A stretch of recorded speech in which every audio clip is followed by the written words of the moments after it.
Avrebbe avuto ramificazioni anche in Veneto la cosca Farao Marincola, una delle più potenti della Calabria, sulle cui attività criminali si sono concentrate le indagini dei carabinieri del ROS e del comando provinciale di Crotone. L'operazione, denominata Stige contro l''ndrangheta, ha portato a 169 arresti in corso di esecuzione dalle prime ore di stamane in diverse regioni italiane e in Germania. Le indagini hanno portato alla luce infiltrazioni mafiose in diversi settori economici ed imprenditoriali, sia in Italia che all'estero, circostanza che ha consentito alla cosca di strutturarsi come una vera e propria holding criminale capace di gestire affari per milioni di euro.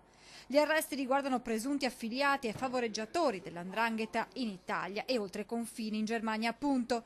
Nel corso dell'operazione sono stati anche sequestrati beni ritenuti riconducibili alla cosca calabra per oltre 50 milioni di euro. Si tratta di patrimoni, spiegano gli investigatori, accumulati illecitamente nel corso degli anni.